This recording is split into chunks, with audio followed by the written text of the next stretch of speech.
સાફલ્ય ગાથા.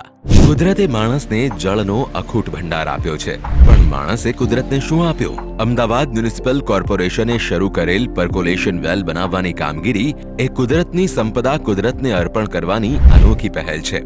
આ પહેલનો લાભ લેવા શહેરની અનેક સોસાયટીઓ પોતાની સોસાયટીમાં પર્કોલેશન બનાવડાવી સોસાયટીમાં ભરાતા પાણીથી મુક્તિ મેળવી રહી છે અને ધરતીના જળને ધરતીને પાછા આપી રહી છે.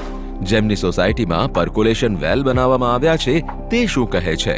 અમે એપ્લિકેશન મ્યુનિસિપાલિટીમાં કરી, જેથી અમને કોર્પોરેટરશ્રીએ મદદ કરી અને અમને 100% બજેટ ફાળ્યું અને આજે અમારું પર્વોટિંગ વેલનું કામ પતી ગયું છે.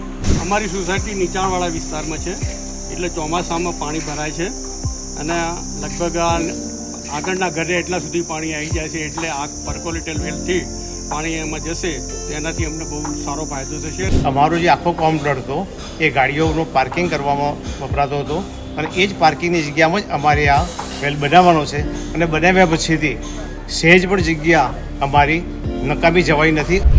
પર્કોલેશન વેલ સોસાયટીઓ માટે ફાયદાકારક છે, પણ સામાન્ય માણસ કે રિક્ષા ચાલક જેવા રોજમદારોને પણ લાભદાયી નીવડી શકે છે. હું અહીંયા રિક્ષાના ફેરા કરું છું. પહેલાં અહીં બહુ પાણી ભરે, હવે નથી ભરાતું. આપણે ચમનપુરા 4 રસ્તા પર ઊભા છીએ.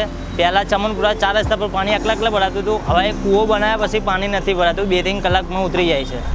પર્કોલેશન બનાવડાવી સોસાયટીઓ કેવળ જળ ભરાવવાની સમસ્યાથી જ રાહત નથી મેળવતી, પણ શહેરની સ્વચ્છતા, જન આરોગ્ય અને પર્યાવરણને સંતુલિત રાખવામાં પણ યોગદાન આપે છે.